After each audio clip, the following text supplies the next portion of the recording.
السلام علیکم ورحمۃ اللہ وبرکاتہ۔ اللہ جل شانہ کا بہت بڑا احسان و کرم ہے کہ اس نے ہم کو حضور پاک صلی اللہ علیہ وآلہ وسلم جیسے نبی عطا فرمائے، جو کہ خاتم النبیین ہیں، آخری رسول ہیں۔ آپ کے بعد کوئی ایمان لانے والا نہیں ہے۔ ہر انسان کے لیے ضروری ہے کہ وہ حضور پاک صلی اللہ علیہ وآلہ وسلم پر ایمان لائے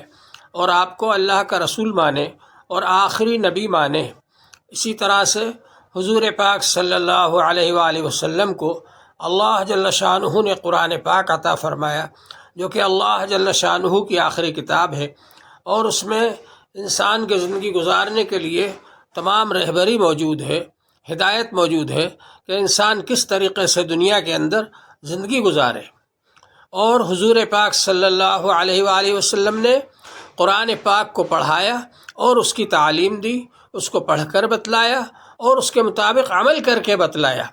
حضور پاک صلی اللہ علیہ وآلہ وسلم کی زندگی کو اللہ جل شانہ نے آئیڈیل قرار دیا۔ ارشاد فرمایا، لقد کان لکم فی رسول اللہ اسوۃ حسنہ،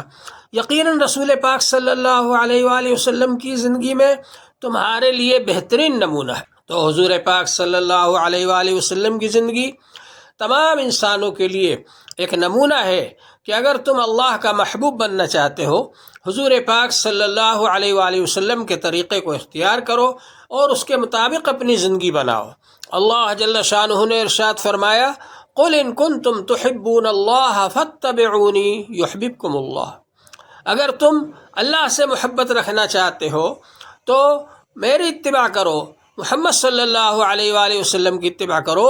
اللہ تعالیٰ تم کو محبوب بنا لے گا، اللہ تعالیٰ خود تم سے محبت کرنے لگے گا۔ تو اللہ تبارک و تعالیٰ کا محبوب بننے کے لیے آسان راستہ اور آسان طریقہ یہ ہے کہ اللہ تبارک و تعالیٰ نے حضور پاک صلی اللہ علیہ وآلہ وسلم کو رسول بنا کر بھیجا، نبی بنا کر بھیجا۔ حضور پاک صلی اللہ علیہ وآلہ وسلم کے طریقے کو اختیار کیا جائے اپنی زندگی کے اندر، یہ آسان ذریعہ ہے اللہ جل شانہ کے محبوب بننے کا۔ تو ہماری یہ خوش قسمتی ہے کہ ہمارے نبی کو اللہ جل شانہ نے ساری دنیا کے لیے آئیڈیل بنایا۔ آپ کی زندگی، آپ کی سنتیں، آپ کا طریقہ، آپ کا عمل، آپ کا قول، اللہ تبارک و تعالی نے تمام انسانوں کے لیے نمونہ بنایا۔ اور اللہ تبارک و تعالی نے جس طرح سے قرآن پاک کو محفوظ فرما دیا، اسی طرح حضور پاک صلی اللہ علیہ وآلہ وسلم کی حدیثوں کو، حضور پاک صلی اللہ علیہ وآلہ وسلم کی ایک ایک سنت کو، حضور پاک صلی اللہ علیہ وآلہ وسلم کی سیرت پاک کو اللہ جل شانہ نے محفوظ فرما دیا۔ اس لیے حضور پاک صلی اللہ علیہ وآلہ وسلم کی زندگی پر اگر ہم یہ چاہیں کہ اس کے مطابق عمل کریں، معلومات حاصل کریں اور اس کی روشنی میں زندگی گزاریں، تو ہمارے لیے بہت آسان ہے، اس لیے کہ ایک ایک چیز موجود ہے، محفوظ ہے، ریکارڈ میں موجود ہے، اور صحابہ کرام نے اس کو بیان فرمایا ہے، اور صحابہ کرام نے بتلایا ہے کہ حضور پاک صلی اللہ علیہ وآلہ وسلم نے فلاں موقع پر یہ بات فرمائی، فلاں موقع پر آپ نے یہ عمل کیا، یہ کام کیا۔ یہ سب حدیثیں اور سنت اور سیرت آج ہمارے پاس محفوظ ہے۔ یہ ہم دعوے کے ساتھ کہہ سکتے ہیں اور یہ بات کہہ سکتے ہیں کہ حضور پاک صلی اللہ علیہ وسلم کی زندگی ہمارے پاس محفوظ ہے، سیرت ہمارے پاس محفوظ ہے، اور آپ کی سیرت کی روشنی میں جو عمل کرنا چاہے اس کے لیے کوئی دشواری نہیں، یہ آسانی ہے کہ وہ آسانی سے معلومات حاصل کر کے اور اس کے مطابق عمل کر سکتا ہے۔ اس کے باوجود اگر کوئی شخص کسی فیشن پر مرتا ہے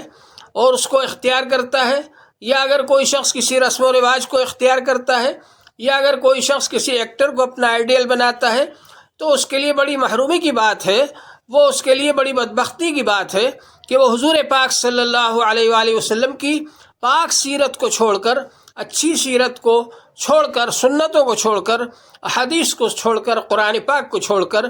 غیروں کے سامنے ہاتھ پھیلا رہا ہے، غیروں کے طریقے پر چل رہا ہے، تو اس سے زیادہ بدبختی اور کیا ہوگی۔ تو اس لیے یہ ربیع الاول کا مہینہ ہر سال آ کر آپ کو یہ پیغام دیتا ہے کہ آپ حضور پاک صلی اللہ علیہ وآلہ وسلم کو اپنا آئیڈیل بنائیں، اپنے لیے نمونہ بنائیں، اپنی زندگی کے لیے نمونہ بنائیں۔ حضور پاک صلی اللہ علیہ وآلہ وسلم کی سیرت